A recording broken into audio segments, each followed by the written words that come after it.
Saudara, bila ada 8 partai yang diprediksi mendapat kursi di DPR, menurut hitung cepat Litbang Kompas, maka dalam rentang 8 bulan, negosiasi koalisi dan posisi oposisi bakal dibahas. Kubu Prabowo Gibran yang unggul dalam sejumlah hitung cepat termasuk Litbang Kompas, sudah membuka kesempatan lawan politiknya untuk bergabung. Kemenangan ini harus menjadi kemenangan untuk seluruh rakyat Indonesia. Pesan Prabowo Subianto dalam pidato politik di Istora Senayan pasca unggul dalam sejumlah hitung cepat termasuk Litbang Kompas memberikan sinyal bahwa koalisi Prabowo Gibran membuka kesempatan lawan politik di Pilpres untuk bergabung.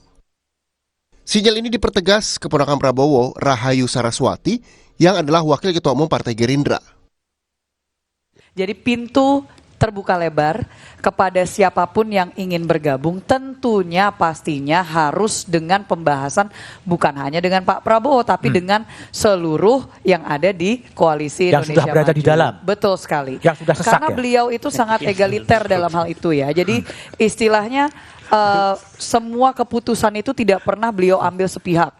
Semuanya harus dengan kesepakatan. Bahkan waktu persoalan siapa yang akan menjadi cawapres waktu itu harus dengan kesepakatan semua yang sudah mengusung beliau dari awal. Tak cuma Saras, Ketua Tim Kampanye Prabowo Gibran, Rosan Roslani juga menegaskan Prabowo menerima siapapun lawan politik yang ingin bergabung.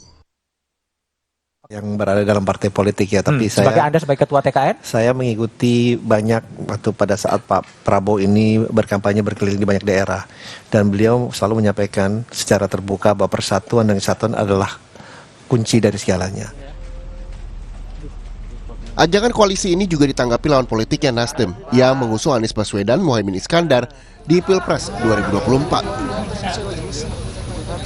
Apa yang terbaik buat bangsa yang selalu digariskan oleh Pak Surya Paloh. Kalau terjadi perbedaan, benturan antara kepentingan bangsa dan kepentingan partai yang harus mengalah untuk bangsa. Kalau Kira-kira kepentingan bangsa kemudian ditawari masuk dalam koalisi Pak Prabowo Gibran, masuklah kemudian Nasdem ke situ.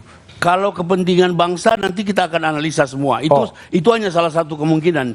Tidak tertutup juga kemungkinan kita di luar. Dan kita bisa berteman dengan siapa saja karena prinsip pertemanan dan silaturahmi itu adalah sebuah keniscayaan buat kita.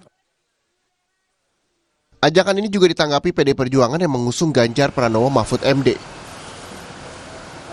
Ya, dari periode kedua Pak Jokowi ketika kekuasaan terlalu terpusat, itu kan muncul suatu kemampuan untuk melakukan manipulasi. Sehingga kekuasaan dan kritik dalam konteks policy, dalam konteks implementasinya memang memerlukan suatu check and balances. Ketika PDI Perjuangan berada di luar pemerintahan tahun 2004-2009, kami banyak diapresiasi karena kontribusi terhadap peningkatan kualitas demokrasi itu sendiri. Bahkan satu dikatakan berada di luar pemerintahan itu merupakan suatu tugas yang patriotik. Bagi apa? Pembelaan terhadap kepentingan rakyat itu sendiri. Dan suara-suara sekarang ini kan makin besar. Bila merujuk pada hasil hitung cepat Litbang Kompas, 8 partai yang sudah memastikan kursi di DPR, koalisi Prabowo Gibran menguasai kurang dari separuh kursi di parlemen. Golkar, Gerindra, Demokrat, dan Partai Amanat Nasional baru mengumpulkan suara 42,8%. Sementara suara PD Perjuangan, Partai Kebangkitan Bangsa, Nasdem, Partai Keadilan Sejahtera memiliki jumlah suara 45,43%. Bila Partai Persatuan Pembangunan berhasil masuk di saat penghitungan final di Komisi Pemilihan Umum, maka bandul kekuatan koalisi atau oposisi yang dominan di DPR bakal terbentuk.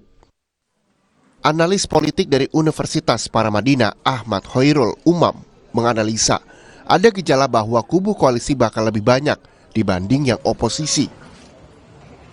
Situasinya tidak mudah dan besar kemungkinan saya menduga Mbak Disti Akan menolak atau menerima? Partai-partai yang ada di kubu 01 dan juga kubu 03 akan mencoba untuk melakukan negosiasi.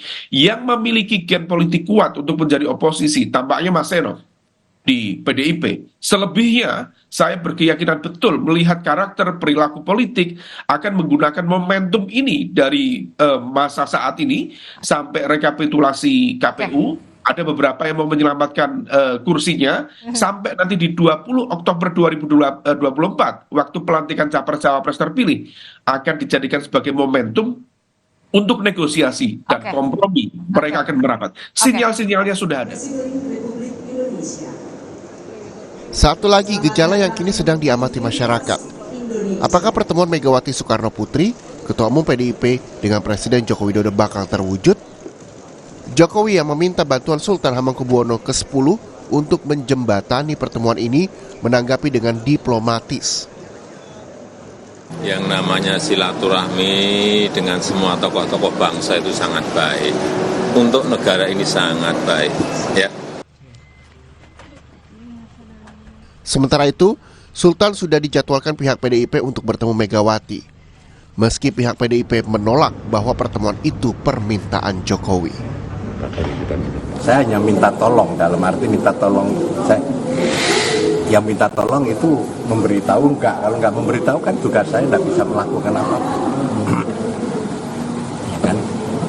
Ya saya pasif saja. Antara Ibu Mega dan Sri Sultan ini membangun persahabatan sangat lama. Bahkan Ibu Mega ini sudah dianggap seperti anak dari Sri Sultan Hamengkubuwono ke-9. Maka kedua tokoh yang mengedepankan sikap kenegarawanan ini akan lebih mementingkan bagaimana menjaga hak-hak rakyat yang berdaulat. Itu yang jauh lebih penting ya daripada hal-hal yang lain-lain. Maka sebagai tokoh reformasi penandatangan deklarasi Ciganjur, kami memang merancang ya pertemuan antara Ibu Mega dan Sri Sultan, tetapi ini bukan karena permintaan Pak Jokowi. Masih ada 8 bulan melihat partai-partai lawan politik Prabowo Gibran bermanuver. Apakah rela beroposisi atau pilih menjalin hubungan dengan lawan politik di Pilpres 2024? Tim Liputan, Kompas TV.